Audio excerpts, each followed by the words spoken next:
like this. I like this. I like this.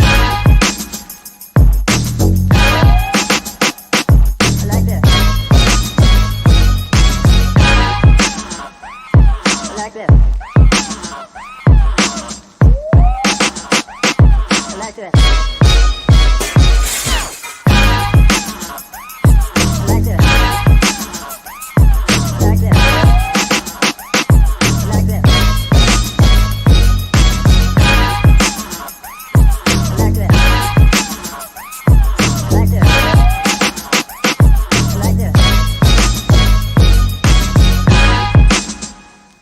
I like this.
I like this.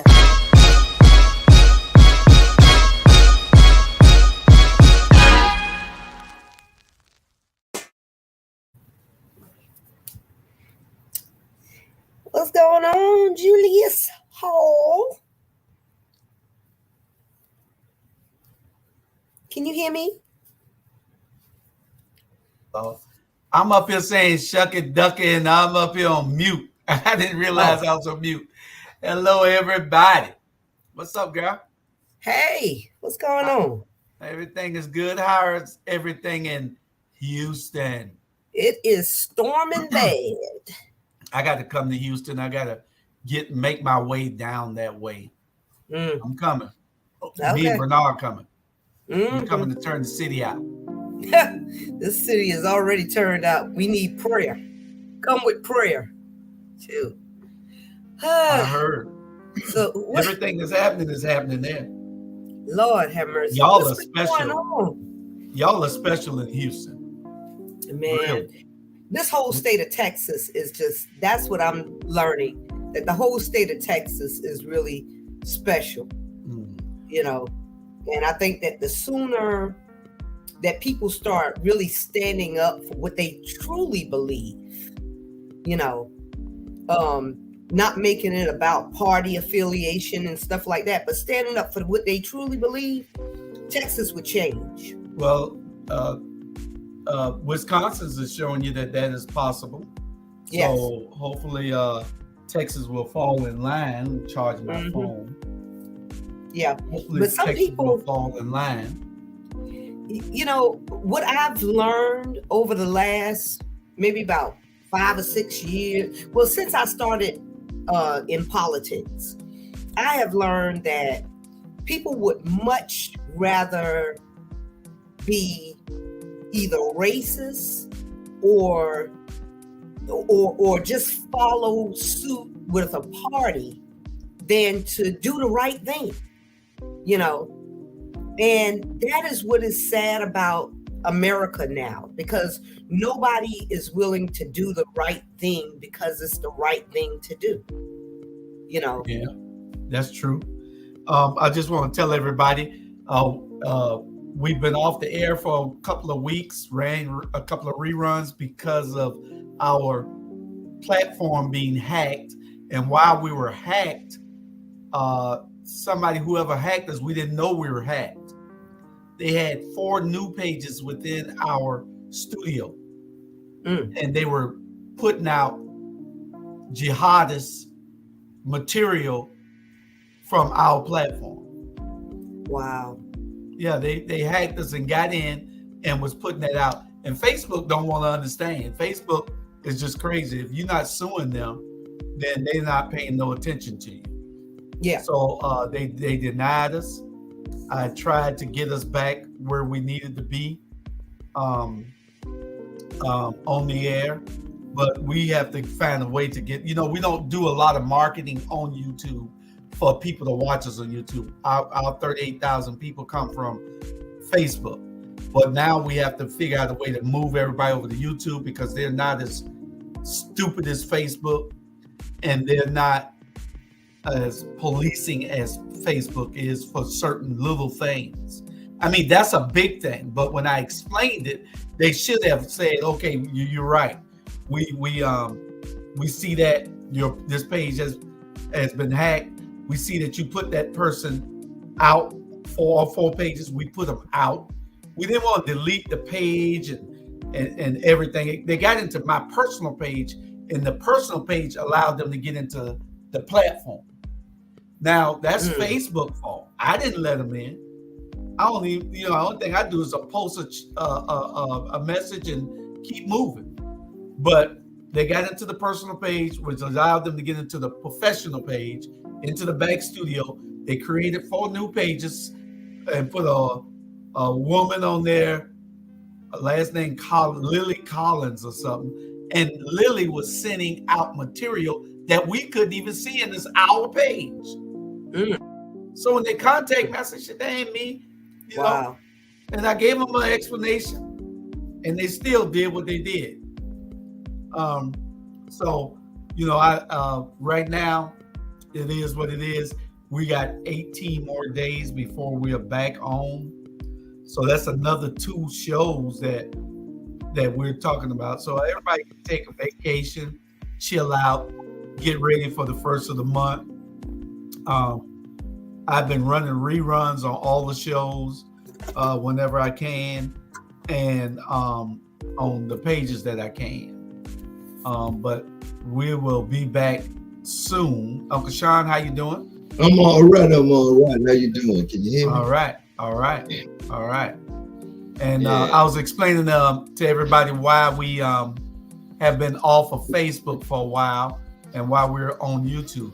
Now, this show is being streamed to our YouTube page, now live, and to Robert's page also, Citizen Connection or something, to Robert's campaign page. So you can go to those pages or YouTube and share it on your Facebook. So if everybody can do that, that would be help for people to know where we are and to know that we're back with some content that because we couldn't miss this Trump being arrested and the LSU debacle. Those will probably be 2 of the main subjects that we cover today. There's Robert. There I am. Dr. Brian, how you doing? Hey, how y'all doing? All right. But you going through some difficulties with the iron? I am. I didn't think it was going to show up like that, but this is real. It's real, that you thought it was going to show up as. I thought it was going to look like Sean. Oh, okay. Well, maybe if you had as much print on as Sean and all the other things to distract you. Well, I am going to, and then Robert, I was explaining to everybody why we're off the 4 pages that got into the platform and put up some jihadist stuff that we don't back or we don't advocate for, and we don't promote it. So we don't know why Facebook wouldn't put us back on the air after our explanation, but it's Facebook. We have to get to the point. We're on Roku TV. Our shows rerun on Roku TV. Our shows rerun on YouTube, and right now we're streaming off of your page, Robert. So you can tell people how to go to your page, and then they can share it to their Facebook pages. Right. So let me just walk them. And what I'm about to do is walk them through how you can get to our Black Media page. So everybody know how to get to YouTube, right? So you go to YouTube, you type in either our Black Media, or you can type in mine, which is Community Connection with R.G. Bryant, which is, you can see right there. And then let me get to the channel, y'all. There we go. There we go, right there. And then you just hit that share button, and then pick your Facebook news feed, and then you get Bernard up here, and then you share it. Oh, okay. Peace. Oh, and see, I was gonna cuss Bernard out tomorrow because I know for a fact that he wants. These are two subjects that he wants to express his opinion on. Yes, Bernard. But before we start, I want to ask Bernard why he keeps tearing up people's tires. Yeah, you gotta go out and come in. I need to ask Robert. Tell me about the person that got lynched in DC. What? Oh my gosh, y'all! It was so sad. I'm just, I love CNN, so I'm just watching CNN, and a young man in DC. Now, I don't know the whereabouts of the incidents that were going on, but long story short, what heightened police alerts were cars were being stolen. Right? So we're just gonna start with that context. Long story short, they found a young man in a stolen car, 17-year-old black male in the car, and instead of them not politely, but doing it in a way that didn't take a life, they did it kind of botched up, and the young man ended up dying. Right, 17-year-old black male. And so again, it's the situation where police officers are being a little too aggressive about crimes that really shouldn't take a person's life, if that makes sense. Right. Yes. And then I have the polar opposite going on over here. So when you tell your story, you told your story. Now let me tell y'all a story. Today in a doctor's office, a lady pulled out a box cutter in the doctor's office. Wow. And You was there? She was talking aggressively to some of the other patients in the area, the lobby area, right? No police ever showed up, ever. But my friend works at that doctor's office. So when she got off, she called me around 5:30 to say that same lady came after they asked her to leave, came back no less than 4 times. And then somebody in the office finally, now this happened at 11 o'clock when I was there. So at 3:30-ish or 4, somebody finally called the police from that worked there. Well, why if she pulled the box cutter, why nobody that worked there didn't call the police? I'm building, I mean, y'all tell me. You tell me, Sean. Oh, okay. Okay. Now I was about to say, what color is she? Okay. You about to guess what race she is. So of course, this person is of the Caucasian persuasion, because when they came, they took her, they asked her to leave, politely. She left and came back 15 minutes later. Okay. Then when they called the police again, the same police officer came back. Okay. Same one that had just told her to leave. He came back. She did not get arrested because he told them, well, you guys didn't actually tell her not to come back. Wow. And then they didn't search her. They didn't do anything. They just asked her to leave. And then finally at 5:30, they decided that they were going to do one of those, what do you call it? You can't come back here type Right. things, trespassing things, you know. So if she does come back, then she will finally get arrested. But I said to my friend, because my friend is kind of, you know, she's not real bright. She said, I don't know why they didn't call the police on her in the first place. I said, what color was this lady?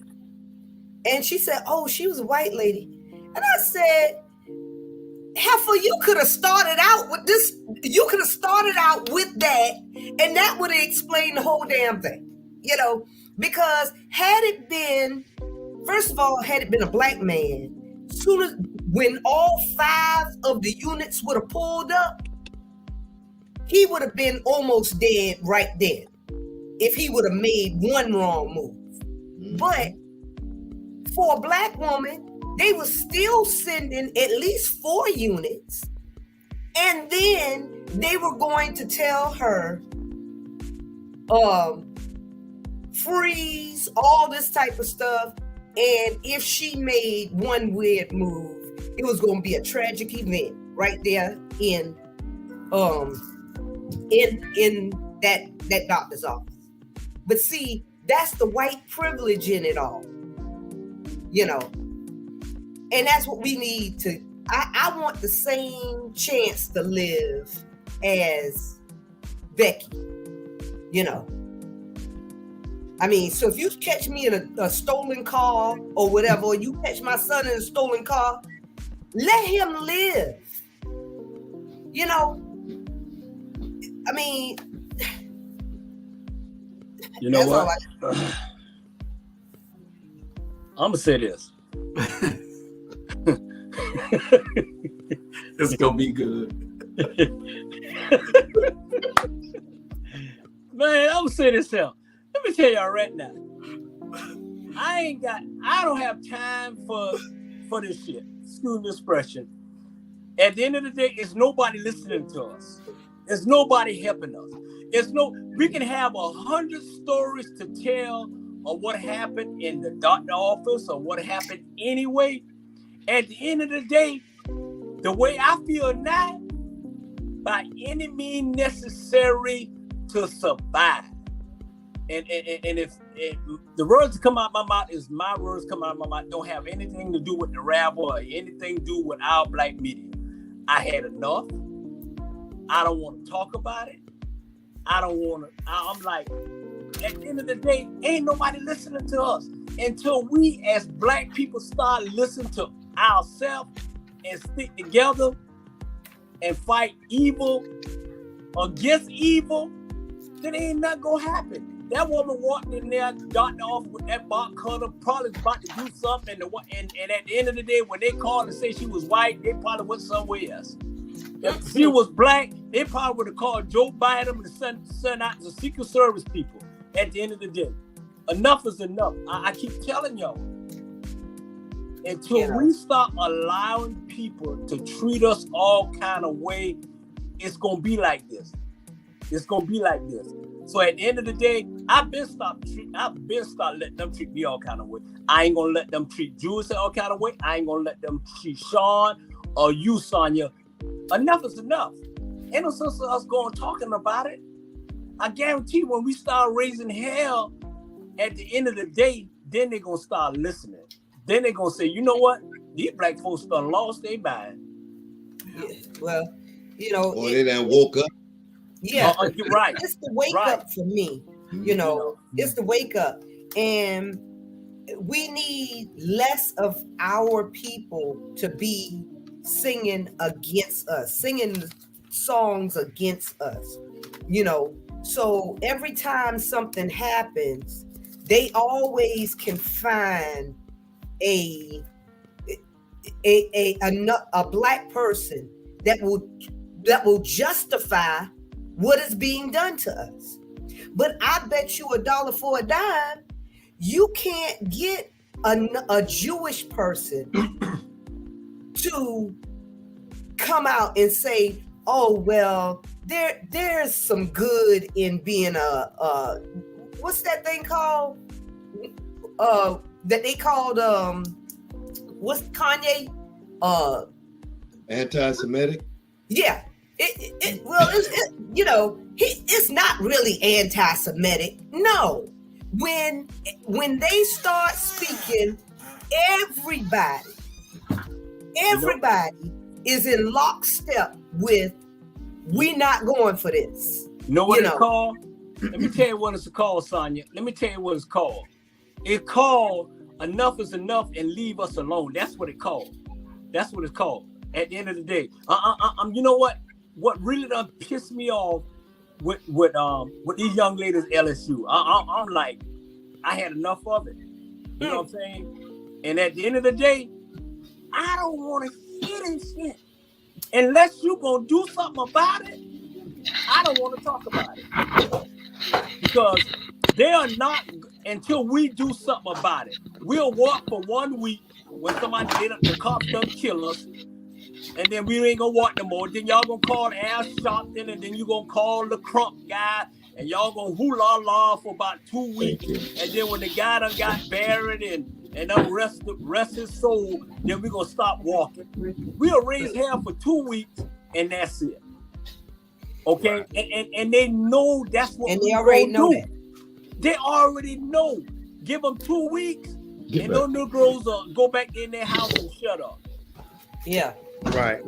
One of the things too, Bernard, you and we all share a text, and one of the things I want to start talking about is when we're out here, not only about myself, but when we're out here vetting candidates for city council, things like that, we've got to start looking at who we put in office. And so, for example, I might be very candid. One of the things I like to do is to bring people together and have conversations about just what you talked about, is how do we work more towards a policing situation, or a situation where our communities are no longer threatened and attacked. That's what's happening right now. Our communities are attacked, and we got the same folk that look like us that won't even protect us through policy. And that's a problem. That's a problem when you can't go to a representative from a federal level, from a warrant level, all the way down to a local level to say, what are you all doing? And I'm really looking now at I'm really looking at our leadership. None of them, even from Warnock to Ossoff, have done anything to address the situation. None of them.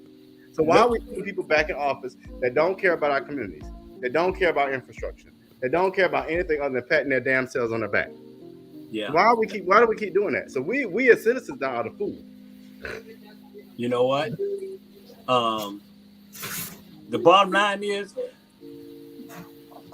at the end of the day, you say, look at our leadership. I've been looking at our leadership for the last 40 years. I see it. Y'all, they go around there and they come in your community when it's time to vote. They'll come in your community and give that, and I'm going for Warnock and all of them. They'll come in your community and they'll give y'all this little party, and then when y'all put them in office, then they go ahead and turn their back on y'all. At the end of the day, stop listening to all the BS. Stop listening to it, man. I'm telling you, when they have these rallies and all that, don't go. You know what I'm saying? Don't go. At the end of the day, I'm tired. When I say I'm tired, I'm sick and tired. I'm tired of Savannah, Georgia. I'm tired of Savannah, Georgia leadership. I want to pack my clothes and get the hell on, because ain't nothing gonna change. Ain't nothing gonna change. And that's just the way I feel. Ain't nothing gonna change. And I see it. For 5 months, I see a lot of BS. A lot of BS in Savannah.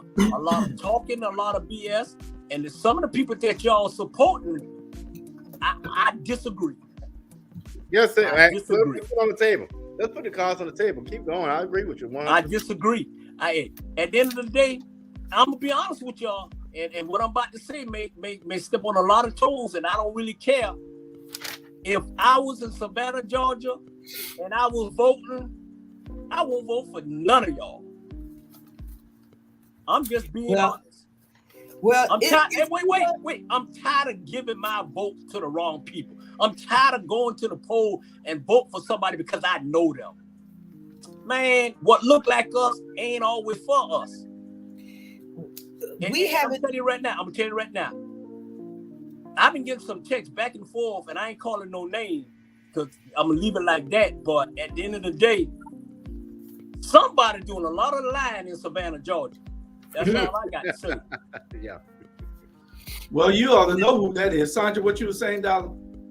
Well, you know, you can either vote or you represent. You know, when I was tired of voting for all the wrong people, I started doing just like what you do, Bernard, is I started raising awareness as to the issues, and then I put my name in the hat for the position. Now, you know, at the end of the day, I was not selected for the position, but I no longer felt bad for my community once I did what I was supposed to do as a leader, you know, because see, I can lead without having a title. I've always done that, you know. Yeah. But see, so many of the people that we have elected and these activists and all of this type of stuff, they can't lead if they don't have a camera in their face. They can't lead if they don't have, you know, if somebody ain't slipping the money up under the table. Shonda, that's what it is right there. Two of them in particular, I can call some names. I'll get money. It ain't about no, I'm gonna lead. It's about I don't want this $1,000 under the table kickback leaving my table, my wallet. That's all that's about. Yeah. Okay, none of them really lead. Okay, nobody really lead. You want to talk about leadership? Let's talk about experienced leadership. We can talk about that, but it ain't about that. Especially over here, it's about what I'm getting under the table. I just want to shut. That's the issue right there. But, and we totally agree with that. But this what we have to do here. Whatever they're doing on the right, let them keep doing whatever they're doing on the right, getting money, doing all that. If I'm running a campaign, the last thing I'm going to be getting up there talking about what they're doing. I'm going to sit up there and stand up and tell you what I'm going to do. What I'm going to do. What I'm going to do is I'm going to go to all the hospitals and talk to these old folks that get out of hospital and don't have nowhere to stay. What I'm going to do, I'm going to have a meeting at City Hall with the ones that ain't doing their damn job. I'm going to have a meeting and everybody going to see the color of what they're doing out down there. I'm going to knock on some doors and I'm going to say, hey, I'm Bernard Brown and I'm running for mayor and this is what I'm going to do for y'all. And this is what I'm not going to do for y'all. I'm not going to sit here in your front room and lie to you and say I'm going to change things overnight. I'm going to tell you what I'm going to do. I ain't going to tell you what they ain't doing because y'all already know what they ain't doing. And I'm just keeping it real. They already know what they ain't doing. Well, and the thing is, too, and this is the bottom line, and I have to agree with Chandra. We can continue. It goes back, and it ties what you said, but now we can continue to we can put the blinders on. You know, when horses are going down the street, we all see sometimes they put blinders on. You can have folks that put blinders on, and you know that it's a saying: to different and keep voting for the same people, or put the same people in the office. Called idiocracy. What an idiocracy. So we can continue to be idiots, so we can change it. It don't matter. At the end of the day, you know, how do you learn about what people are doing? Sometimes you got to show up and hear it. Sometimes you got to take it upon yourself to do the research. And I agree with you. You know, the information is out there. And there's a number of candidates right now who are jumping in the race, and they're good candidates, but they don't necessarily have the wherewithal. Now, me, I'm a little different, but they don't necessarily have the wherewithal to understand how that looks. But then, and I look at the 3rd district. We have a good candidate over there. But you know, we gotta all sit down, as you said earlier, and really have a hard conversation about what do we want. And this is in this municipality all the way over to LA. You know, look at what happened in Chicago. The citizens of Chicago sent a sitting mayor home, and that's because they took the time to do the research to say, you know what, Lori Lightfoot, you're not doing what we need. And so, you know, and a lot of this too, and a number of politicians in this city, you've done all you can do for us, and that's what we got to realize.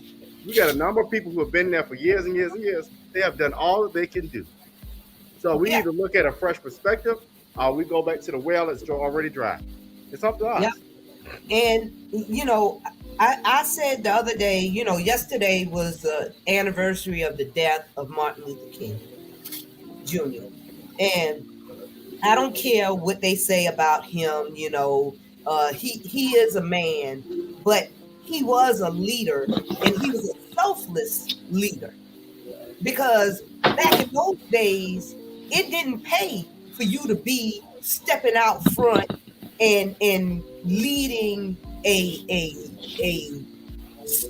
civil rights movement when you got more than half of America, you know, was white at the time. More than half of America was white at the time, and they, you know, more than 80% of those white people were against equal rights.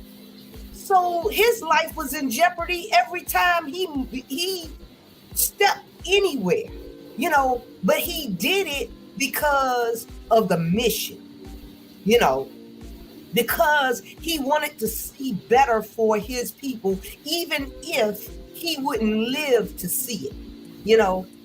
But these people that we're calling leaders, they are not leaders.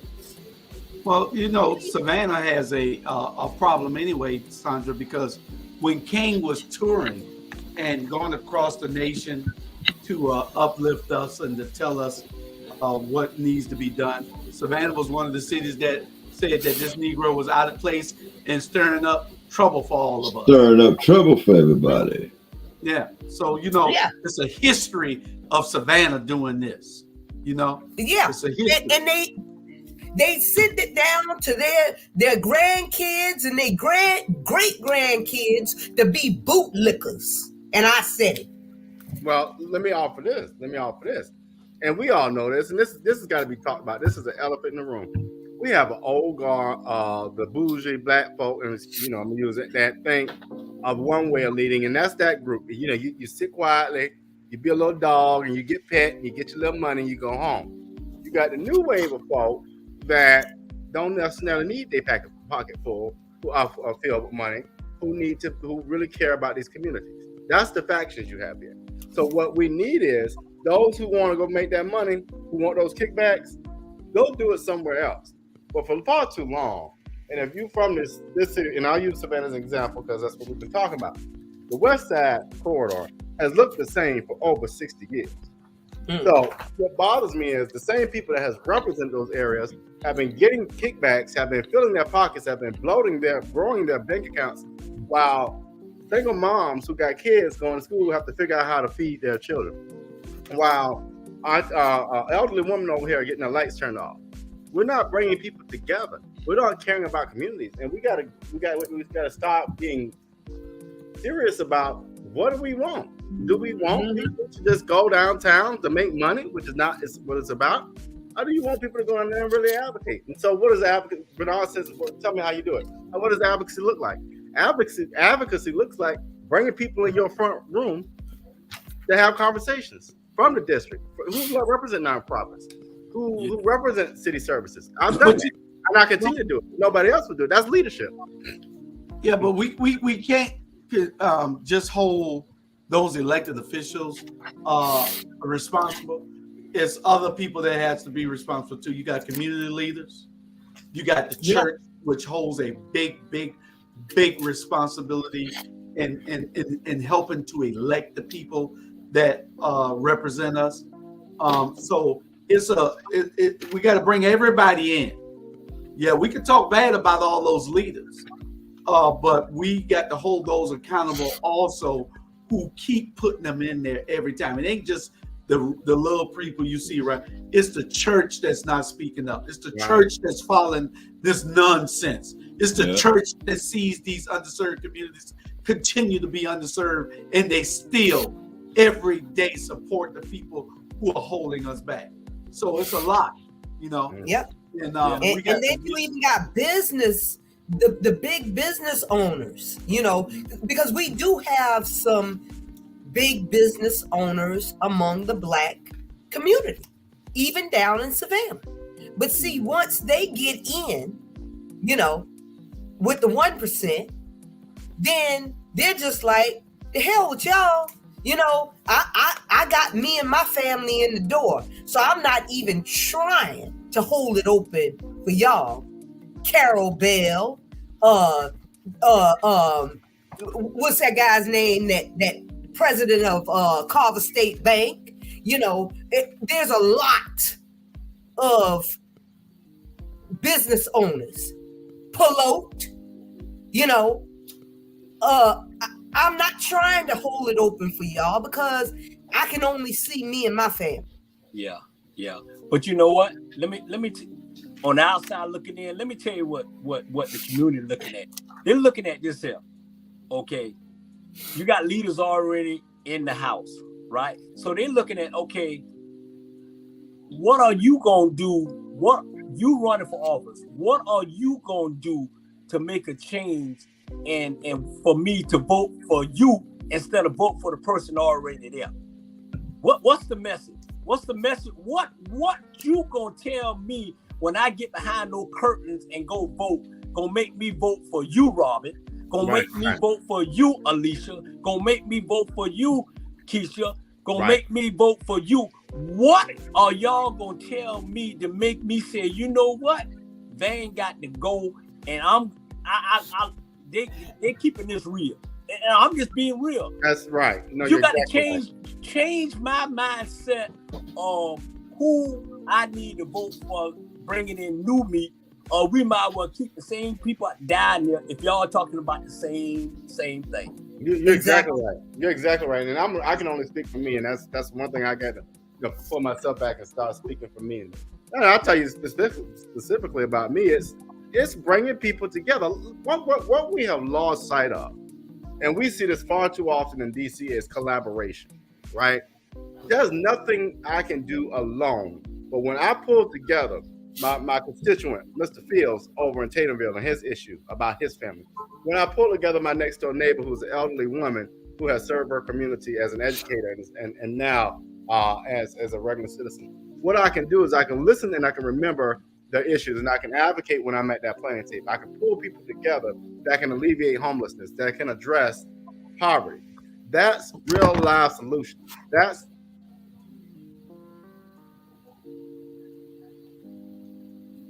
You on mute. You mute.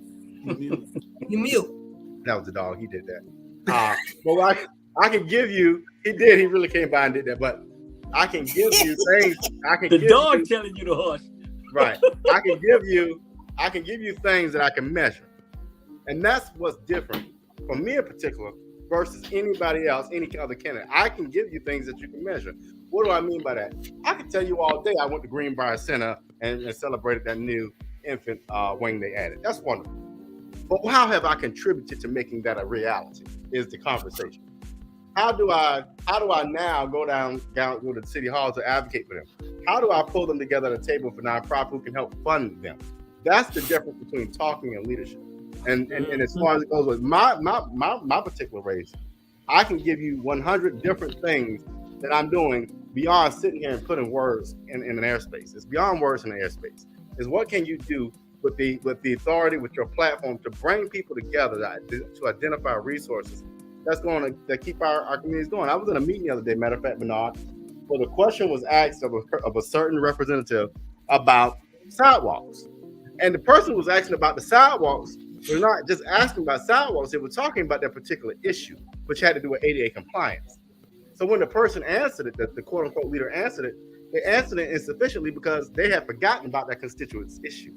See, that's the difference between me and other people. I remember what you tell me. I advocate on what people tell me, not on what I want for myself. And that's the difference between me and all the others. Yeah. Okay. We got to start our topics in a second, y'all know. We got a good little while because we started late because Charlie's going to dinner. He had something he had to do today. We don't know all night long. We don't know where Tiffany at, but Jamar is at the Black Book Club at Georgia Southern. So those three people are not with us tonight. But Uncle Sean, you can't sit there. I know you're gonna have a lot to say about what we're going to discuss first in our open discussion. And our open discussion starts out with, y'all know what happened. Yes. John Cena. The Cena. John Yes. Cena. Okay, so you go ahead, Uncle Sean, and you start this here for us. And let's go from there. First off, I'm going to tell you, I'm very unbiased on this. I started out very unbiased on this because Iowa took out my Gamecocks. Okay, I thought my Gamecocks was going to go all the way, and they put a nail in our coffin, you know what I'm saying? So, you know, I kind of wanted them to lose, especially with the, you know, little hand waving the face thing and all that. It's called the John Cena. Mm-hmm. Oh, that's what they call it, John Cena? I didn't know that. Wrestler, John Cena. I didn't know that. Well, she got it back. Hey, she got it back. To each his own. You know what I'm saying? If you can dish it, you should be able to take it. It's all in good sportsmanship. In my opinion, it's all in good sportsmanship. It's just like boxers before the fight. Everybody want that picture of them standing there. Everybody want that, you know, and after the fight, nobody talks stuff.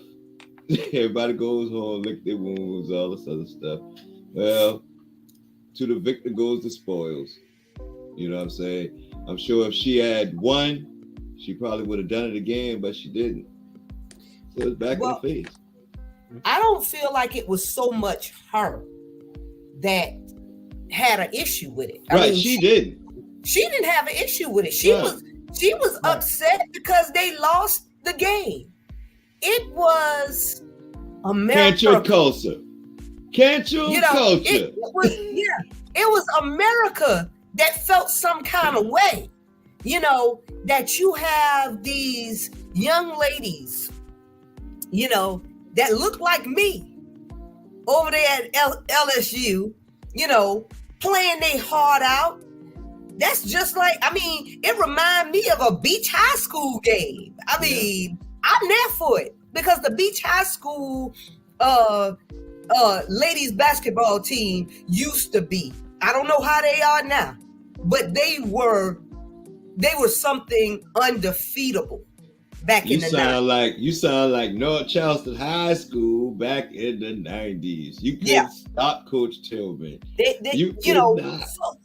So here we are, you know, nobody should have felt any kind of way because this is sports. And they saw that white girl, she was taunting just like everybody else was. And she is good. Yeah. And she's good at what she does. She's good at what she does. But at the end of the day, don't call our kids classless. You don't have the right to call our kids classless because they played their heart out. You know. And they won. Yeah.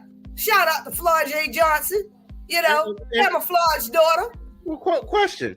And this is a shout out to folks Savannah. When don't y'all get to know her that closely? Well, you know, everybody remembers camouflage. Everybody love to jump on the bandwagon. If y'all knew the girl so much, why y'all didn't help her with a scholarship? I knew her mama. I'm just saying. That's what I'm saying. Yeah, I knew her mother, and I supported her even when she went to American Idol. You know. That's who that was? Yeah. Stop playing. Yeah. Wow. So Flage, she's been doing her thing. For a while. I was very impressed. That's even the more. Shouts out. I was very impressed that she went on and went to LSU. You know, that's an expensive school to go to. But if she got a full ride, hell yeah, because my son, he wants to go there just on the strength. No, and I'm like, send him to Georgia. It's a better school. Whatever. She got a full ride for 1 year. You know, but no.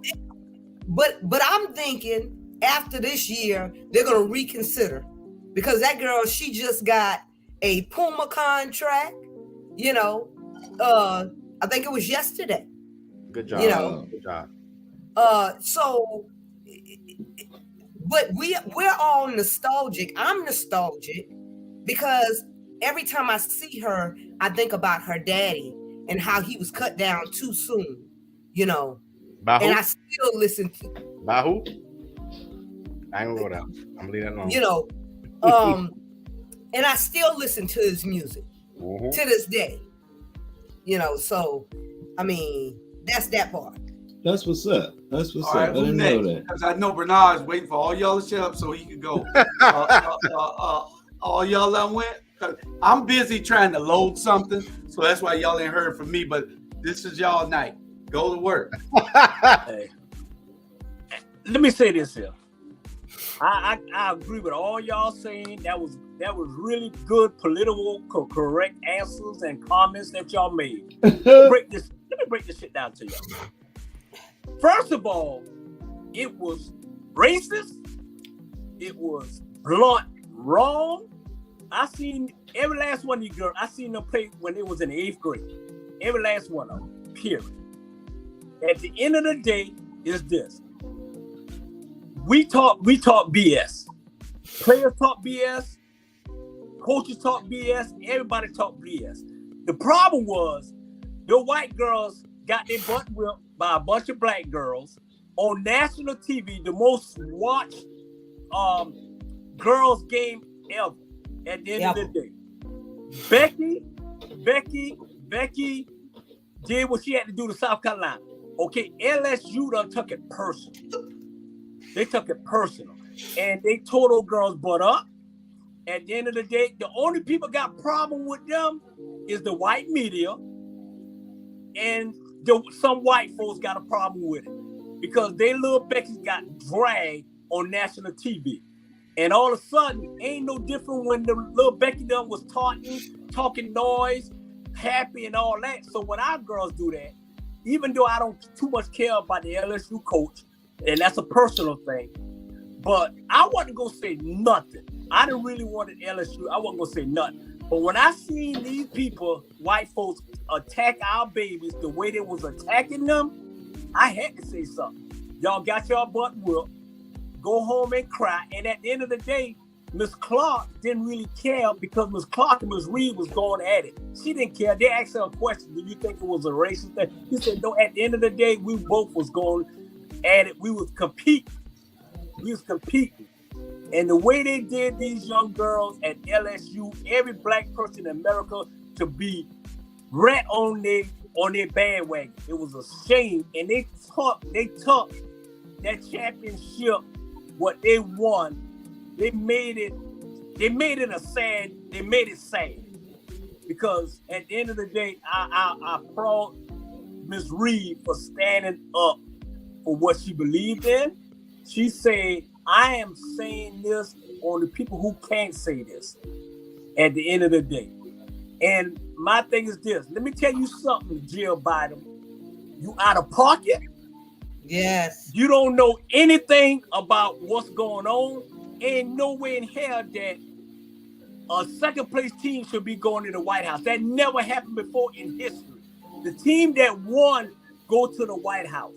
And I'm glad the LSU girls told them, they ain't saying it, but I'm saying it for them. Go to hell.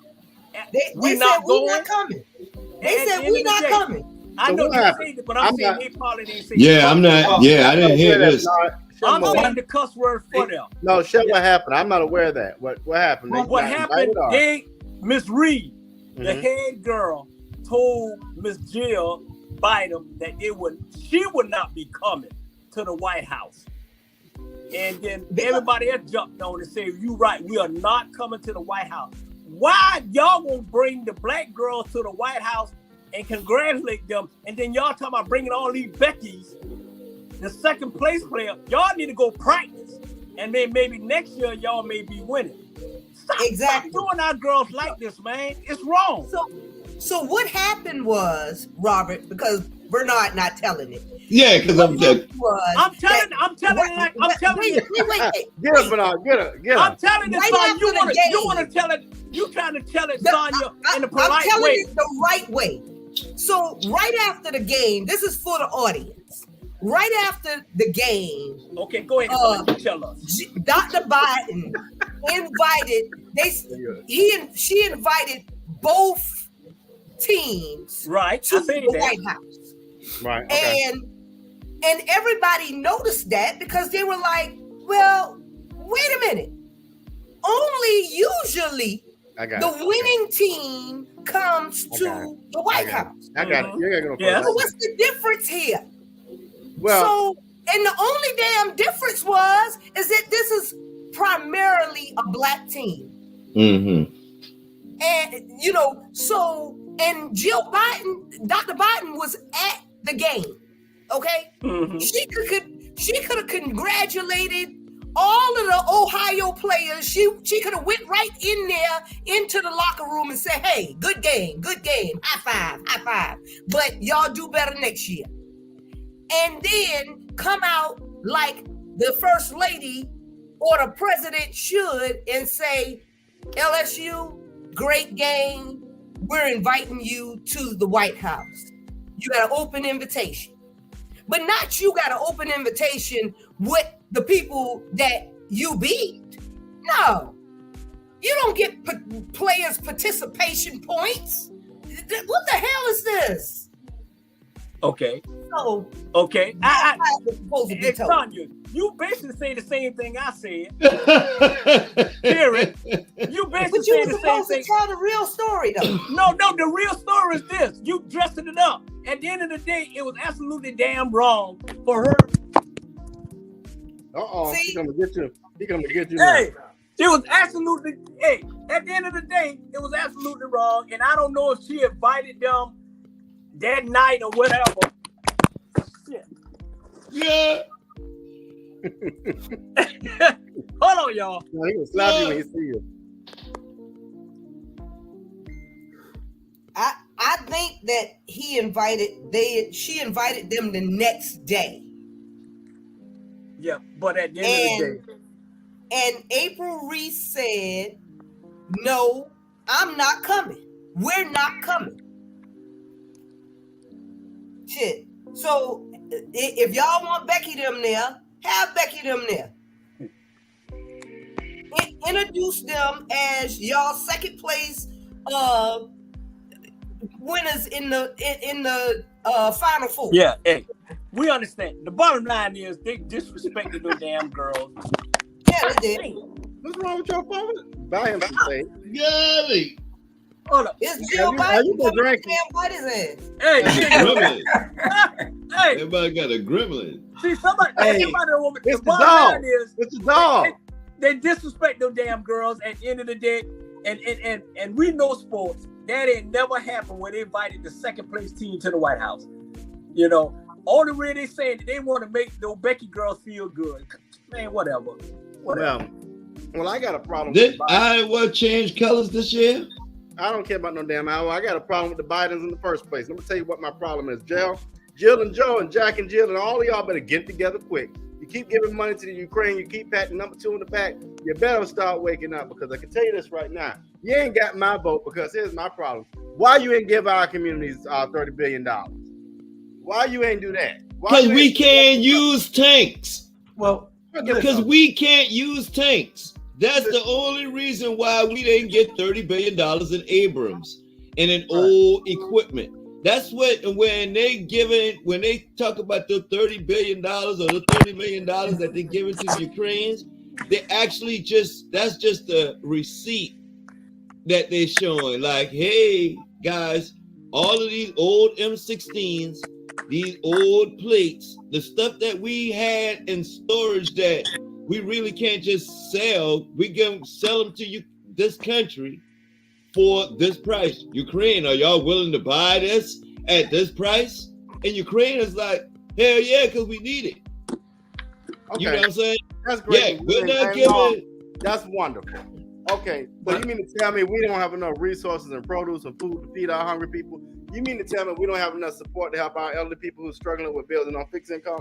I don't care nothing about who can buy what tank and who can buy what plane. What I do care about is why we can't pull people together, such as senators and local leaders and regional leaders, to fix the problems right in front of us. I don't care nothing about their wall. I care about our people over here eating the candy and get the basic skills. Come on. That's Yeah. Okay, That's stupid. okay. But my thing is to all the people that keep saying they're not voting for Biden. I don't care if you don't vote for Biden.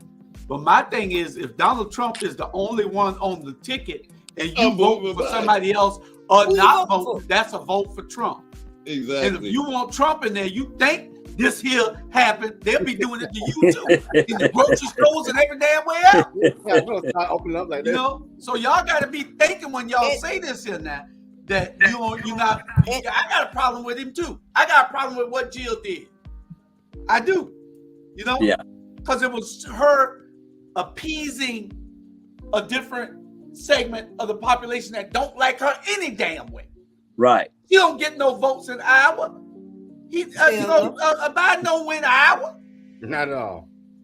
You know, so what you care about Iowa? Those people that felt that way, they're not voting for Biden either.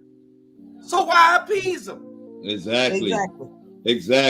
And that's the main part right there. And the simple fact. But you know what? Biden said his first speech, his inaugural speech, he said he wasn't talking to us. He was talking to the Trump guys. He said, guys, give me a chance. It's not going to be that bad. I promise you. It's not going to be as bad as you think it's going to be. He said that to the Trump crowd.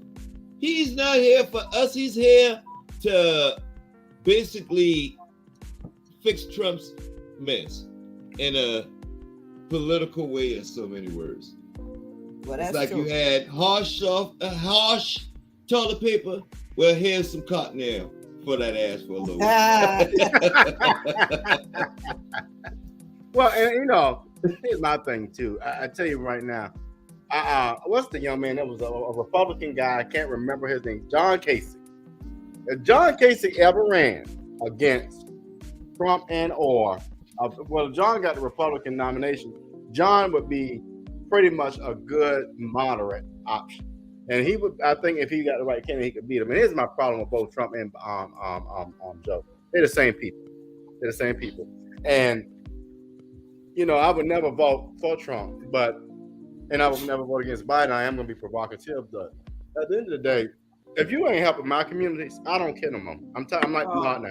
If you're not going to help my communities, people that look brown and black folk and all that, I don't want to hear all that rhetoric. I don't want to care about what are you saying. I don't want to hear about it. Robert, we're on LSU right now. Okay. We got that's coming up in a few. Okay. But we're on LSU right now. Well, I'll talk about that too. You know, again, she's pandering to people that look like her because she's scared of black folk. That's the bottom line. Let's stop playing pussyfoot with it. Yeah. Stop, and this is go to the number of folk who identify as white and scared of black folk. Stop that. That's what it was. It's come down to you scared of them for whatever reason. Get past your phobias. But I love the fact that those girls spoke their truth, especially that Angel Reese. She said, this was personal. She said, I played this game because all year long y'all been telling me I'm too ghetto, I'm too this, I'm too hood, all of this. But I don't get to see people that look like me doing what I did, you know. And she only a sophomore. That's right. So she spoke her truth. I loved her for it, you know, and they should just be all year long for the rest of the year until it's time for them to start again. You know, they should be, you know, getting their endorsements and everything. Don't let nobody mess with y'all, you know. And this is the thing. I'm gonna use Jameis Winston as an example. As long as those little black boys and little black girls are over there making money for LSU and these big schools like Florida State and LSU, they're great. But let them go in the store and do one little thing bad, like grab a chick or a crab leg and kind of walk out. They're gonna crucify them. We gotta start protecting our folks against that too. As long as that little girl over there, them girls over there playing and making LSU tons of money and don't get no return on their investment, they will let that girl go in there and steal a pencil or happen to take a pencil or do something wrong on campus. They're gonna crucify her. But you know what? Now all that stuff has changed. Now that they let these girls sign their own contracts and stuff early and still Yeah. play. All that stuff changed. I don't think none of them asking for book money and all that other stuff now.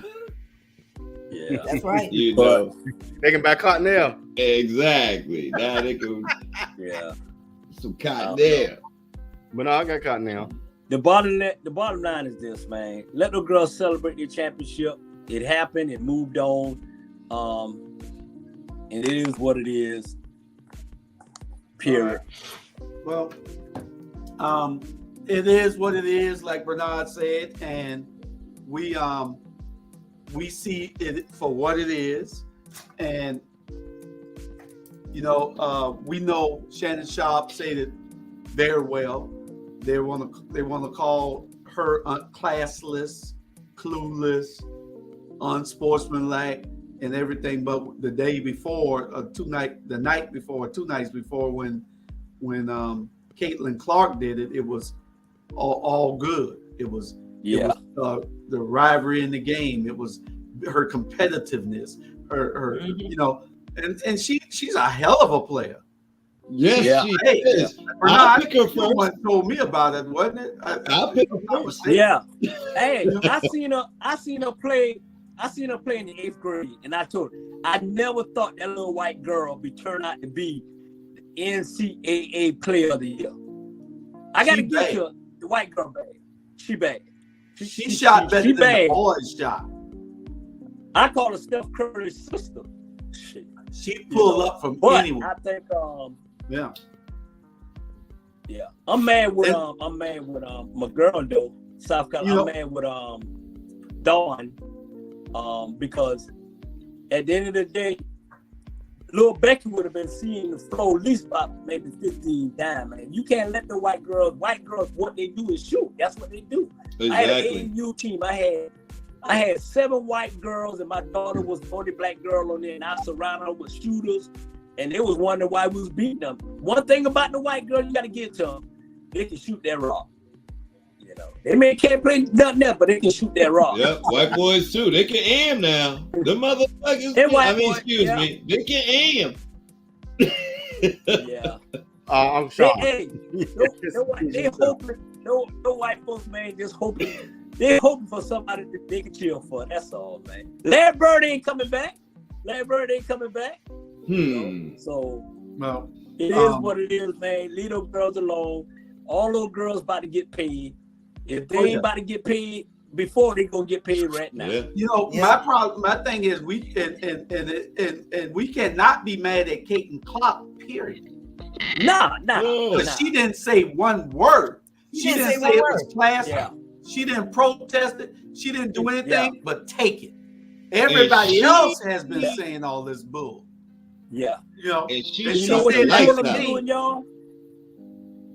She said after the game. She told the media. Huh? I think we got a delay or something. Yeah. Can y'all hear me? Bernard, you frozen. You frozen. You having a technical problem. But she shut the lights out. She did. And she never said a word. She said that's part of the game after they asked her about what Angel Reese did. Yeah. She said that's part of the game. She didn't complain. Everybody else in America was complaining. They had one photo where they were showing people in the audience, in the stands, all the faces on how they were celebrating and how they were all shocked. Other people were just shocked that they done lost the game. You was down 17, but you was down 13 with a minute to play. What you thought was going to happen? End up losing by 17. Yeah. But and one thing she did say, she told them, hey, y'all just need. She did spoke up, saying y'all need to leave Reeves alone. We both was competing. Let it go. Yeah, exactly. She did, and I gave her much props for that. Much props. Yeah, she's a bad player. She's a bad. I don't know who get her. Atlanta Dream need her. Atlanta Dream need her. But she only a sophomore. She a junior. Hey, her and Reeves. Hey, but Reeves gonna make more money in college than she is in the WNBA. She showed it. Her Puma contract. The most they make in the WNBA is $50,000. You know, Really? Yeah. Average start out 50,000. That's why they average go is overseas. $50,000. Yeah. You trying to tell me we did all that stuff with Ukraine and Russia for $50,000? Not your girl making more than that. It's the average starting out is 50. Some of them making more than that, but I'm just saying. Well, see, I don't think that that's right. You know, that is terribly wrong because they're not even making as much as the damn average secretary. Right. And the WNBA is whether they not making NBA money, but they making money. Mm-hmm. Yeah. But most, they that's their fault. That's their fault too. It's like they gotta put on a show. They gotta not put on a show, but they gotta put on more of a show. They gotta make it more. How can I say it?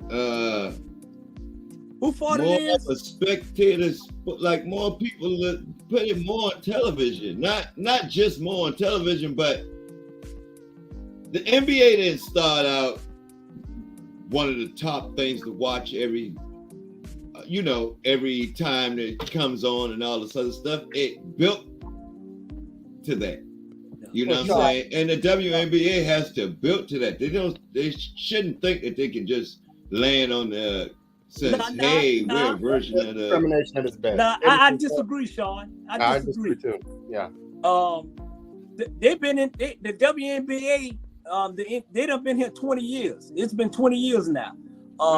The girls, they start out. They some are making money, some are not. I think they got a good product. I think I'm glad they got rid of the president. She wasn't doing her job the last 3 years. But I think they're bigger now than what they was. They signing most of those girls and boys. If you ain't got no real endorsement behind you, most of that money ain't guaranteed. That's true. Most of that money ain't guaranteed. So Michael Jordan last 2 years of Michael Jordan years, he got 30 million. And that's the most he got combined in his whole basketball career was 60 million. All this money came from endorsements. But see, his endorsements has nothing to do with his NBA contract. Right. Nothing. It's separate. Right. And that's with the females too. The females, when Brittany Griner came from Russia back in the thing, her contract with thing didn't have anything to do with, American Airlines. Right. She flew back with or whatever. You know what I'm saying? Like, yeah. I mean, okay. That's why I say it's on them. Right now, that this one female, I forgot her name. I was trying to look it up. That's playing. That she just signed with Michael Jordan. This girl is bad. I don't know if she's still in high school or what.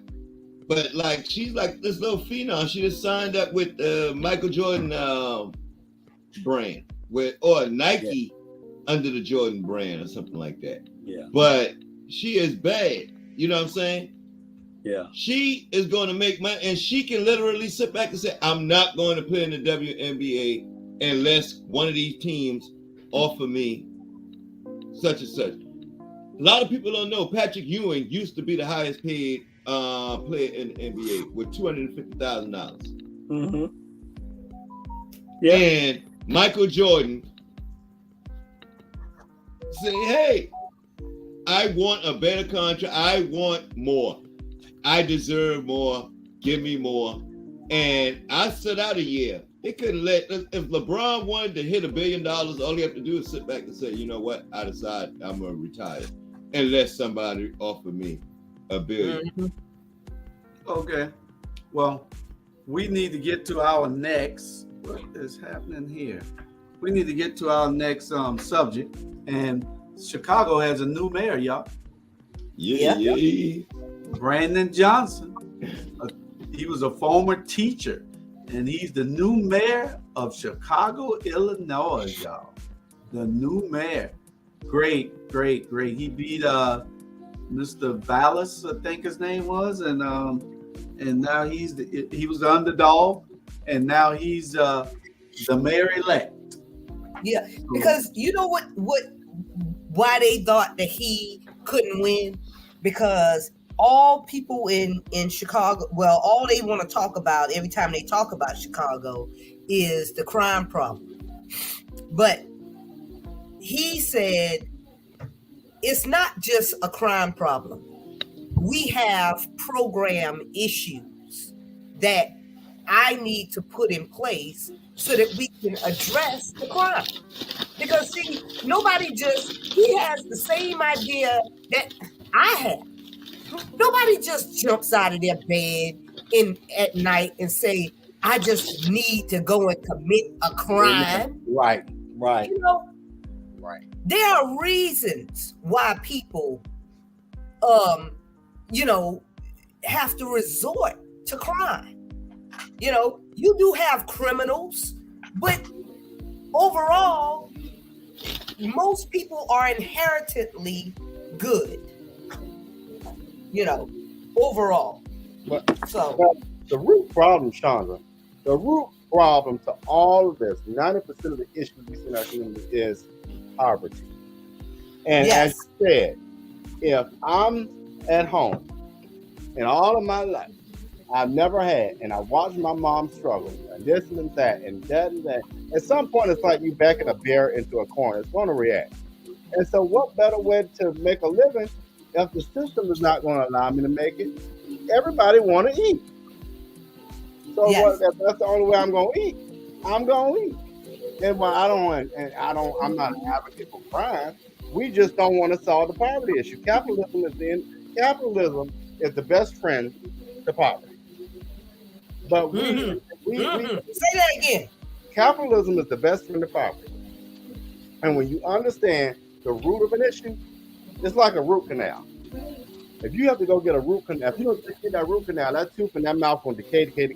But until you fix the root of that problem, it's not going to surprise. How do you fix it? You have community programs. You have outreach. You have this elimination of poverty through living wage. Savannah in particular. We're talking about Savannah. If you go look at the ports and you see how much money comes to those ports, there is no reason why this city got poverty. None. $1 billion comes to that port today, I guarantee you. But poverty is the root of all of this. I demand 1% just to use my port. I need 1% coming through there. Yeah. You're not on the screen, Shannon. You got your camera out. They don't want to even really address poverty, because addressing poverty would mean that they are paying people a living wage, and then they are pushing our kids back into trades and paying good money with those trades, because like welders and stuff like that, those people make good money, but all you see on TV, I mean, in school and things like that, they telling us how to get in poverty by going to college, That's right, Tom again. So if they would say, okay, let's push our kids back into the trades that we left behind, and now these Mexicans, they come in here and work in the same trades that our fathers and forefathers used to dominate. Masonry, construction, all of those used to be jobs that when you couldn't get another job, you could get a job in those fields. Exactly. If you go build a house on the weekend. But now, come over to Texas. You will not see not one, or maybe you might see one black person, but you'll be hard to press to find a black person working in any of the major trades, electrician, any of them. I don't know how we wandered so far off subject, but because we were talking about This, But that's what he offered, right? He offered more education. He offered a fix to the problem. My thing is this. Let's see what he do the first 100 days. Let's see what he do the first 100 days. Everybody can sit up and say what they're gonna do, and half of them ain't doing shit. So I woo wah wah. He want being a mayor. Okay, let's see what he'll do the first 100 days. That's our problem. Is we always get fooled by us. We always get fooled. At the end of the day, let's see what he do the first 100 days, and then we'll come back on the next. Come back on the Rabble, then we'll talk about it. You know what? That's interesting that you said that, Bernard, because I just watched the show the other day, and this show was talking about Obama when he was in office. It was weird off subject, but talking about aliens. But when Obama was in office, he said they don't want us to ask about that. You know, don't. Now he's the president of the whole United States, and someone is telling him where he shouldn't venture or he shouldn't ask questions about and all this other stuff. You know what I mean? Same thing with the mayor. What you expect him to do in the first 100 days? What lightning strike will you want to see to make you say, you know what? Wow, that guy did what Lightfoot couldn't. Because I'm sure Lightfoot had her hands in knew a lot of people that made her, and that's just me playing devil's advocate or whatever. I want to give the guy a chance. Though. Yeah, Lightfoot ain't did nothing. And I agree with you to some degree, Sean. I think 100 days is probably a little too soon. One thing you can do is look at people and see whether they're really trying to do. We had somebody who done had Bernard 1,000 days. he ain't done nothing yet here in Savannah. 12 years. Yeah, he done had 1,000 days times 4 terms or something like that. So he done had 4,000 days and ain't done nothing. 5,000 days almost and ain't done nothing. So Bernard, you got a good point, but I think that this guy is genuinely trying with the subjects, the things that he wants to do. It takes not only the mayor to do it, it takes the council to help him. And the police union is against him. That shows you right there that ain't too much of a sellout gonna be in, because the police union is after him. They weren't behind. They didn't back him. So it's gonna be interesting. I'm proud of him. I'm glad that he won because we need to hold everybody to that first 100 days. Because everybody that gets in office make promises, and if they aren't actively trying to do things to improve everybody's lives who elected them, then they broke those promises. Wasn't Lightfoot like a chief before, a police chief? No, I think she's like an 8. I don't know. Like before she became, but the thing wasn't she like the police? Our background was being an attorney. But and now let me talk on that, Sean, because honestly, I would be because I believe and this is me being biased a little bit, but educators, people who work in education, I think have a different lens on this stuff, and that's because when you understand how to do program planning and when you understand how education can liberate minds, you understand how the whole thing of policy and all of that can be changed through education and through programs. Well, I like the brother too. I think he's going to be a very different style of a leader. And I think it's time we put a preacher in the Senate. Why not put a professor on city council? Hey. Yeah, and you see what that preacher doing too, isn't it? Well, he sure ain't for the weeping time, but I ain't gonna go there. Yeah. Not this program. We're gonna go there though. Yeah. We all going there later on. Yeah, I want to go there. Yeah, we going there. It's 8:35. We got to talk about Trump and how happy I was on yesterday. We got 2 other things first, and then we're gonna give Trump his due. We got 40 minutes. Trump 2024. Look in the corner, it's 1:20. We got 40 more minutes. So second thing, Wisconsin, we ain't got to take but 1 minute of this. Republicans are acting. They should know what's going on in this country when Wisconsin is turning blue. If Wisconsin can change their Supreme Court to blue, see, and people just don't understand what these core issues are. Mm-hmm. Core issues like abortion will get you elected when you're on that stage, or you're on the a statewide or a stage.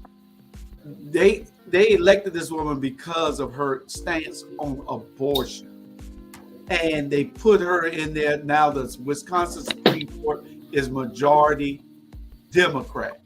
Mm-hmm. So I tried to tell these people that, and Democrats are too damn scary. I tried to tell these people, advocate on these issues, run on these issues. Don't be all over the place.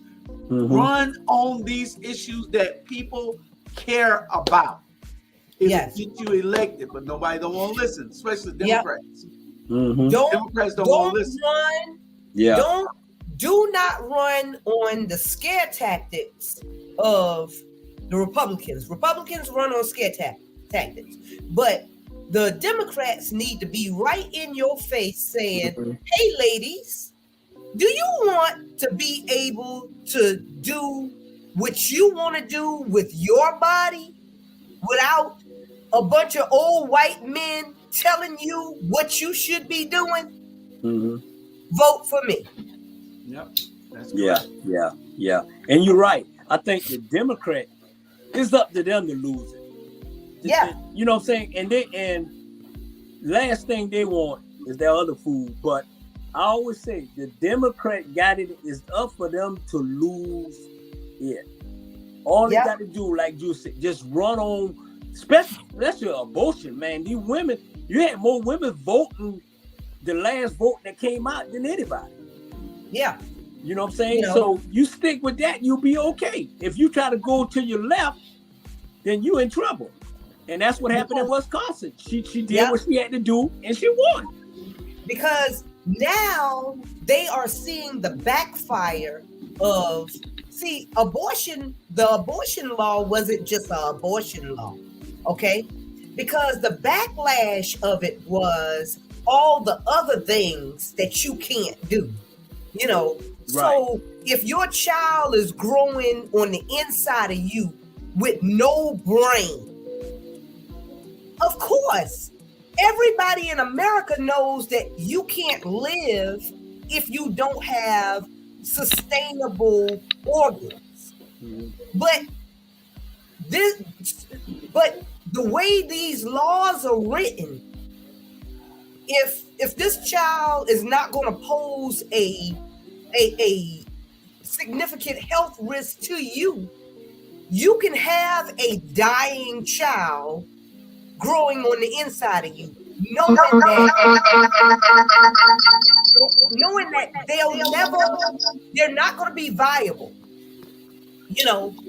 They're not going to be viable, but just because of how the law is written, you got to continue to incubate this child, whereas your pain and suffering could be over in that first month or two, or whenever they find out that this child is not going to be viable. So it's the whole backlash. They're seeing it now. Women dying. Okay. So Wisconsin's turning blue. All the other states, if they realize what they can do, they can turn blue also. The subject, before we get to our main topic, we got one more subject, and that is Stacey Abrams. Stacey Abrams has taken a job at Howard University. She's ditching ever running for governor again, they say. I say good, because she didn't know what the hell she was doing. Smart. She was smart. She was a very attractive candidate for that position, but she still got off of what she did the first time. If she stuck to what she did the first time, she would have won. She got to be Hollywood Stacey the second time. Going to DC wasn't gonna get you no damn votes. Going to all these talk shows across all those other talk shows weren't going to get you no vote. You need to be knocking on damn doors. That's in Georgia. She got away from that. She started doing that partisan politics also. She started doing only certain people that she would deal with. You know, like me, she didn't want to deal with. So that cost her.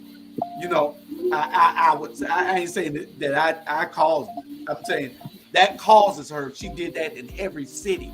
She went and pick and choose who she wanted to deal with. So she got away from being who she was, and she got to be too Hollywood. So Hollywood got her at Howard University, and she's over the black race and black politics. She's the new chair for that particular endowment. And so goodbye to Stacey. Maybe she'll learn something up there. She's smart, articulate, very, very good candidate. Just didn't know what the hell she was doing. But any of y'all got anything on that? I don't think that was the issue, Jew. I think that she didn't have the right people advising her. Well, that's what I'm saying. That's all I was saying just now. She didn't because she left certain people out. Every city she went in, she had people like Van Johnson would tell her, don't deal with this, don't deal with that, don't deal with these people. And you doing that in every city, you leaving people out. If Biden, if Warnock won the Senate, there's no reason Stacey shouldn't have won also. Exactly. Yeah, that was awesome. Yeah, and it wasn't, at the end of the day, yes, she had wrong people giving her advice, but at the end of the day, she still was the head chief. She made those decisions. Correct. It's her fault. It's her fault. She made the decision. Even though if Drew is the is my head campaign, and I disagree with him, something I'm gonna say, hey, I don't think this can work. I'm gonna go the other way. But at the end of the day, she went to Hollywood, and her message to us wasn't the right message. She should have stuck when she ran the first time with that same message. Yeah. She's a whole woman, Democrat, that lost during an abortion year. Like with abortion on the ticket. Yeah. There's because no she wouldn't reason get off why the bus, she Sean. Exactly. She wouldn't get off the bus. She didn't get off the bus and knock on doors. Mm-hmm. She came to certain segments of the population and talked to them, got right back on the bus and drove away. Literally, it sounded like to me, it looked like someone whispered in her ear, you know what, Stacey? Someone is saying president. Someone is whispering presidency. So maybe you don't want to be the governor of They need to stop whispering. They need to stop whispering real quick. Like that's probably what that's what it feels like happened, because she literally like fell off the race. Like she was still out there, but she wasn't campaigning nowhere in Georgia. She wasn't campaigning. You know, I saw Warnock all over the place. Kemp, he was like, hey, you got to beat me. You didn't see him all over the place, but you didn't see her either. Yeah. She had bad management. That's what she had. Everywhere she went, she had bad management. All right, we're going to get to our last subject for our last 28 minutes or 27 minutes or whatever, 27 minutes. Y'all got 27 minutes before we are off of this subject here. Y'all can take it. You can talk about him. You can call him anything you want, but I think it's a great day in America. I think it's a great day in America. Yesterday was a great day. Look at that face. That's the face that I wanted to see right there. Discussion. I wanted to see him and the lady look just alike, don't they? Look like I think it was his clone. And it's a great day because I don't care whether Donald Trump gets convicted or not. I don't. All I care is that he gets his day in court, like I would be. Yes. Or like you would be. Mm-hmm. Yep. He needs his day in court also. You cannot keep skirting the law and thinking that you're above the law. They call him Teflon Don for a reason. Mm-hmm. He broke so many rules, violated so many people, and he kept winning because he had the lawyers and he had the money to keep winning. A normal person wouldn't have won what Donald Trump do. And what pisses me off is all these followers of him. You know, you got certain dumb people a whole lot of places, of like the ones follow Van Johnson here. You got dumb people all over the country, like the ones follow Donald Trump all over the country. You got dumb people in the world who can't open their eyes and see, hey, this guy ain't really for me, or this guy ain't really for the people, or this guy really ain't no good, you know, and they can't see it. And that's what the problem is with me with dumb people. You know, you're not even looking at it realistically. The rich people think that Donald Trump is just good. They know he's an idiot. I talked to them. Mm-hmm. They know he's an idiot. They want him for tax breaks and everything. And the ones who don't want it for tax breaks just want it because they're racist. Yeah. Undercover racist. Yeah. Donald Trump was good for tax. I agree with Donald Trump on several things. I did. I like Donald Trump because he was bold. But then he started getting stupid in the White House. He started doing idiotic stuff that made him unappealable to anybody, or should have been unappealable to anybody. But 71 more million fools voted for this man the second time around. I don't understand that. I can't even. It's incomprehensible.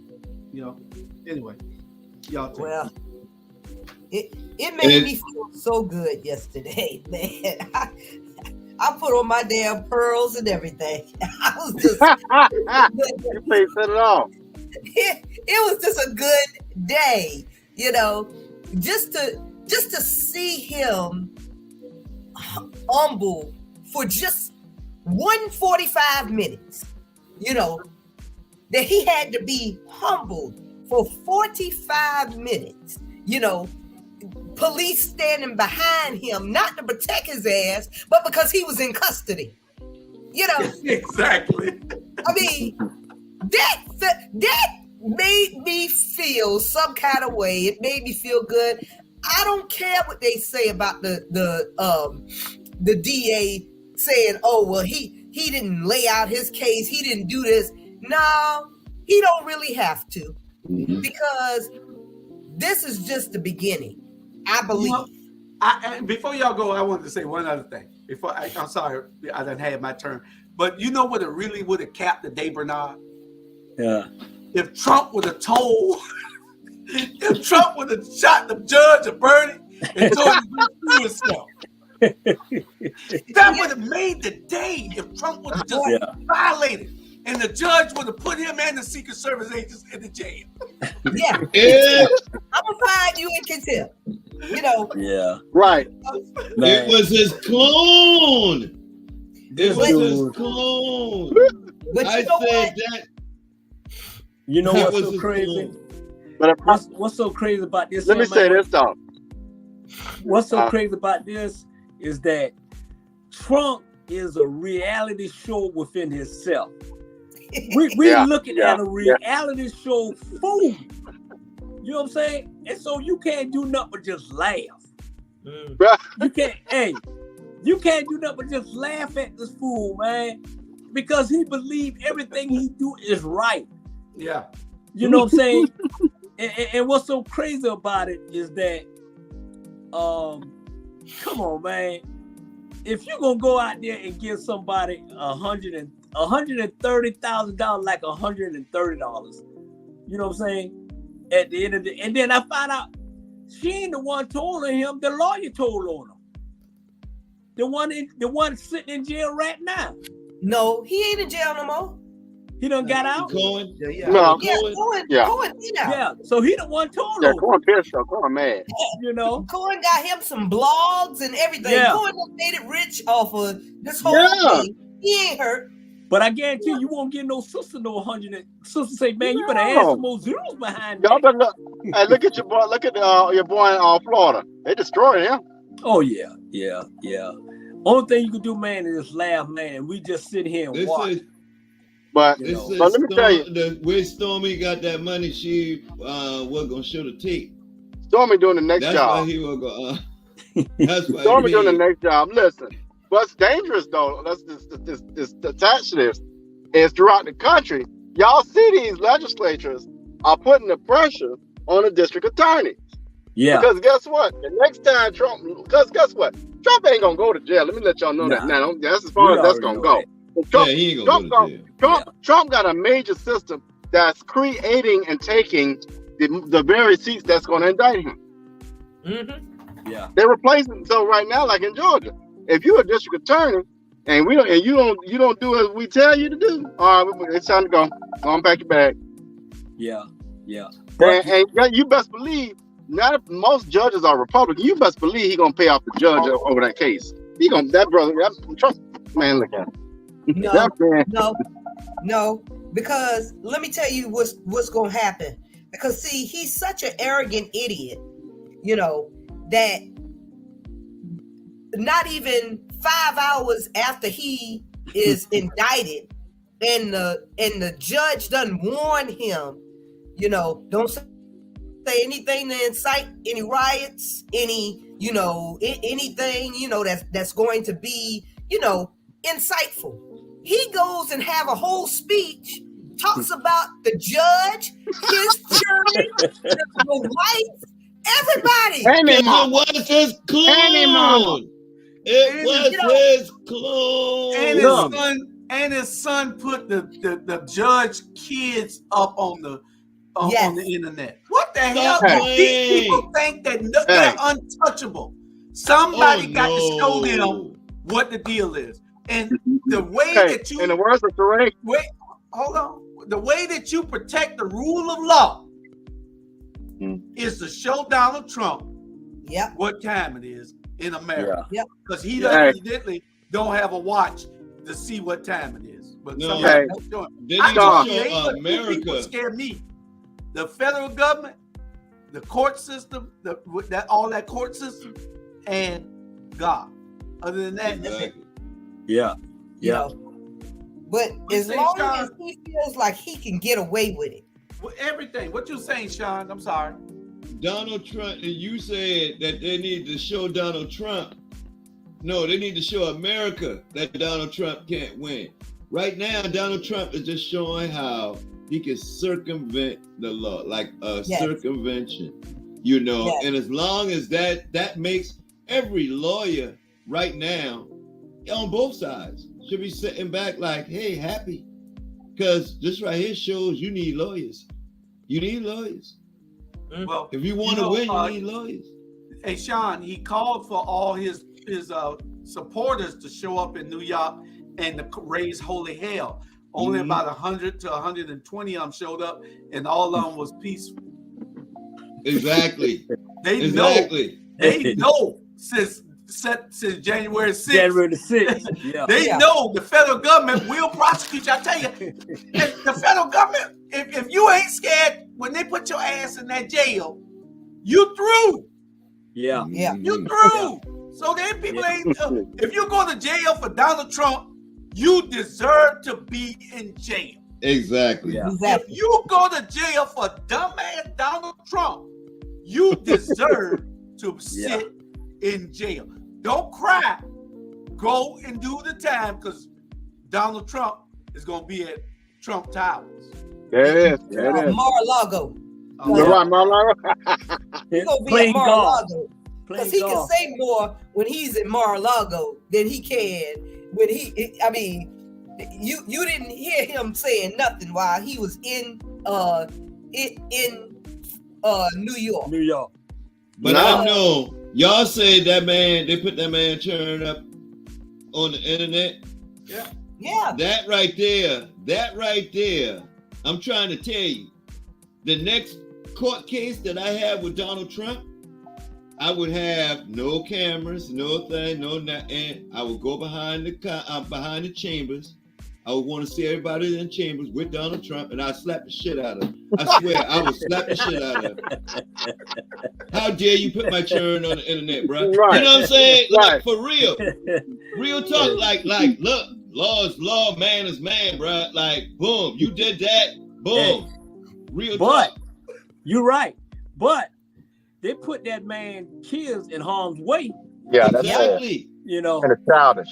Seriously. And that's what I'm saying. I would make a trip down to Mar-a-Lago, and I would, man, Yeah. That's serious business right there, man. That's some serious business, Yes. especially with these fools that storm the Capitol. Yep. Now And in you got today's these fools climate- that storm the Capitol after my turn now. You know, Yeah. man, come on now. You know what, though? in today's climate, you don't play like that. Yeah. What Trump Yeah. is trying to do is get that kick from that judge because that he claimed that judge don't like him. So what he's trying to do is get it in a favorable courtroom. He claims that judge don't like him and the DA don't like him. So he's trying to really get a kick. He's trying to get things so the judge can do something so he can file with the Supreme Court to get the judge removed. That's all he is. The judge shouldn't fall for nothing. Yeah. The judge was sitting back talking about, oh my kids, huh? All Yeah, he I did didn't was like made that. him mad. Hey, he should have said, F them kids. That's it. Like, Hey, if like, I was that judge, I'd You make know what he could do? You know what he could do? And it would shut him down. He could put a gag order on Trump to where Trump couldn't say nothing about the case. And that would shut his whole, because you know he gonna be out there campaigning. Right. It would shut his whole campaign down. And I think that's coming. Yeah. Oh yeah, it definitely is. I would have called his ass this morning and said, "I need you to get on the plane and come back in this courthouse so I can go ahead and put a gag order on all of y'all." You know. Yeah. I can imagine the little meeting on the plane before they got up there. I mean, before he got off the plane, they sat back. They said, "Look, Mr. President, you're gonna have to. You can't say nothing during the court." He said, "No, I'm going to speak my piece. I'm going to say my." He said, "No, Mr. President, you cannot say anything in the courtroom." "No, I'm going to say anything." "No, Mr. President." You know what? Send in the clone. And that's how the clone got in the damn courtroom. I keep telling y'all, that was his damn clone in the courtroom. That was not him. No, that was him. That was him. That was Ain't him. no way that man. This is what got Donald Trump in trouble. This is what got Donald Trump in trouble right here. Yeah. Yep. Him being on Twitter, he couldn't put his phone down. He always had to. He was like he's addicted to social media. Yeah. Yep. Yeah. You know? And impulsive. He's addicted and impulsive. So Yeah. That's why he wanted to ban TikTok. Because his ass probably be on TikTok so bad. You know what, damn it? Gotta get off this damn TikTok. Hey. Gotta ban it. But you know what? Hey, he's a ninja. yes, yeah. Yeah. Now that's a real live ninja there. Mhm. Yeah. You can't do Yes, nothing he but is. just watch him. He is. You know. But a Trump, if he's able to continue to run, because there's no exclusions for him. Nothing prohibits him from running Right. while right. he's going to court. Would it be good for America or bad? What you got? Oh man, It's come going on. to be excellent. It's going to be excellent. I'm Well, here for it. Well, I want to have a talk with y'all. Don't y'all hang up when this show is over. I got a plan for y'all, so don't y'all hang up. Seriously, I want to talk to all y'all for about 2 minutes.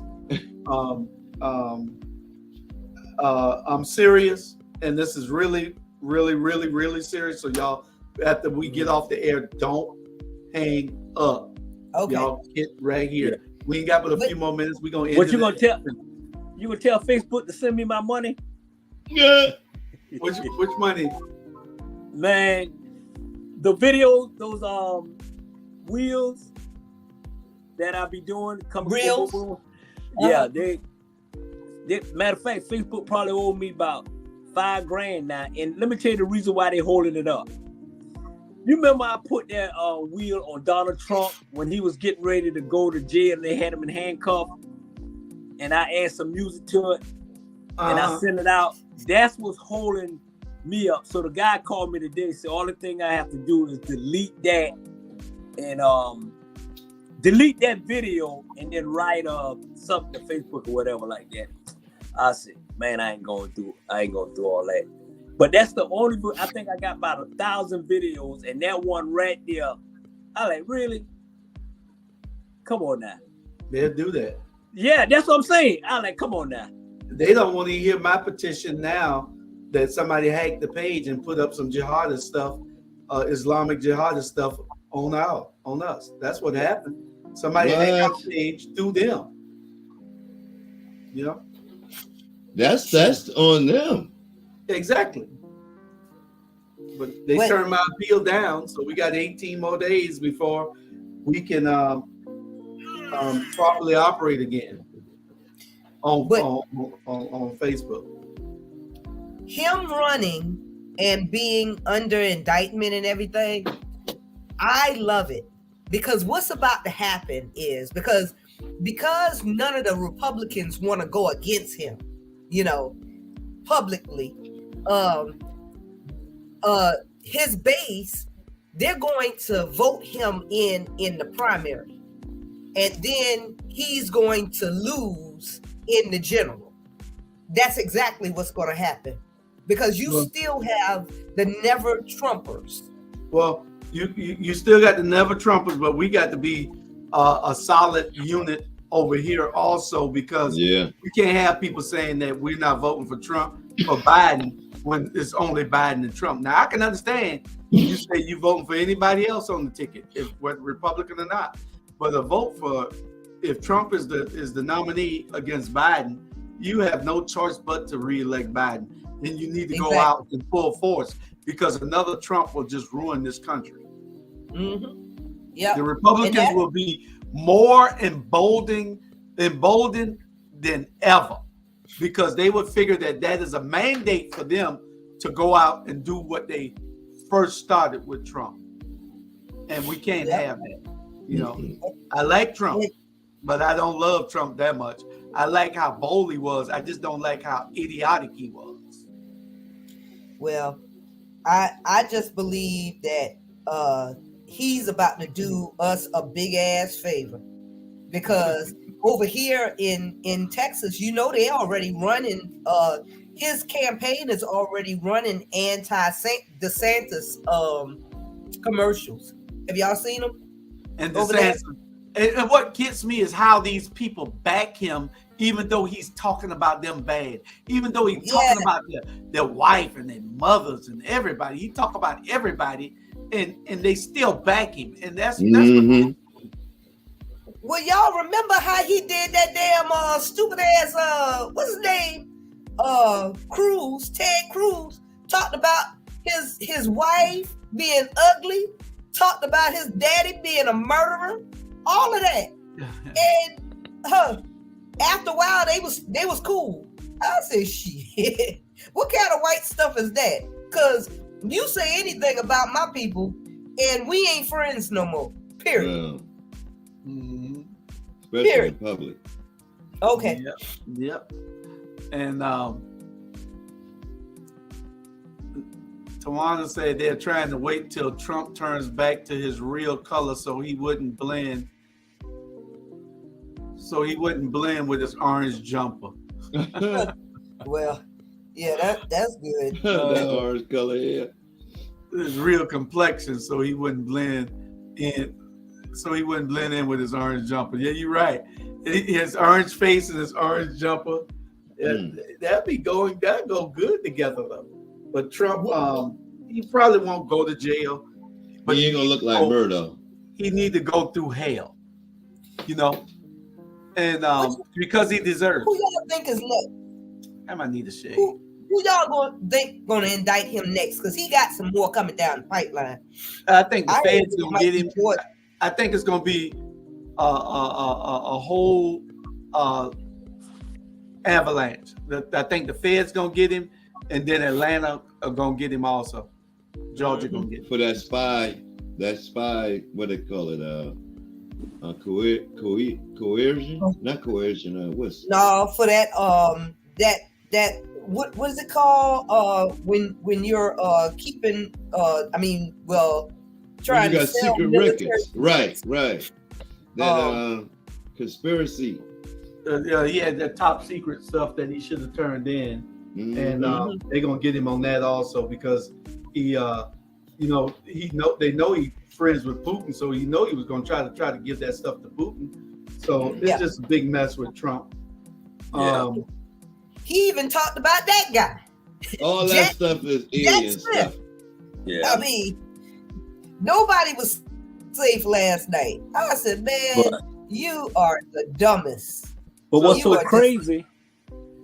crazy, y'all, you got crazy ass people out there still gonna vote for him if he runs. Still, they don't care about none of that. And no Republican, and then you got these fool Republicans still on the bad way. You know what I'm saying? They're trying to get it, but I'm like, not surprised. Like I said, it's a reality show. Nothing that don't surprise me about this. Well, you know what, you still got people that gonna buy the white sheep in the hood and put the red cross on it too and burn the cross in the front yard. So you always gonna have somebody to vote for him. You know what I'm saying? He always going, regardless. That man can go out there and slap that judge and everything and say, I was wrong. And somebody will still sit back and say, man, you see how they round Donald Trump on the on front of national TV? Yeah. Mm-hmm. Yeah. Hey, but Bernard, they what is so puzzling to me is that everybody around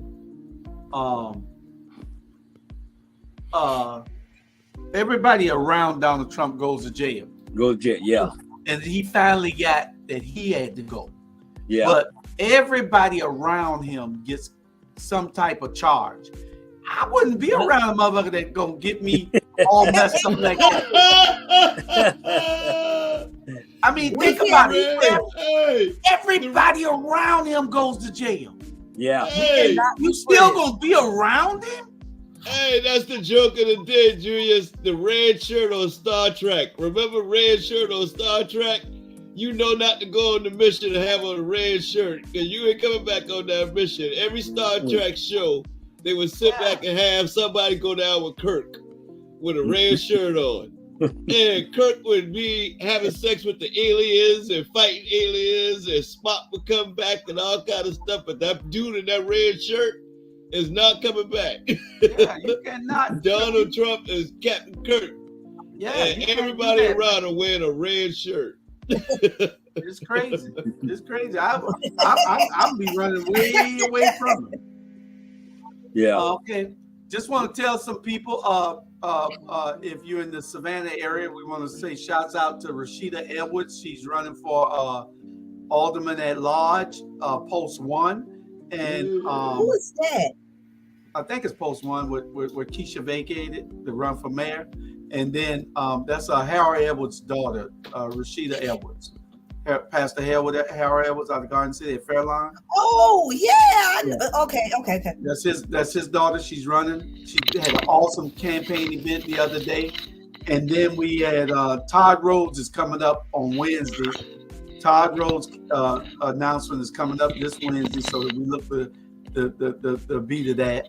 Last night, Alicia had a couple of hundred people out at hers in the park at Yamacraw with all the little kids and everything, and she fed them all. The fried fish was awesome, off the chain.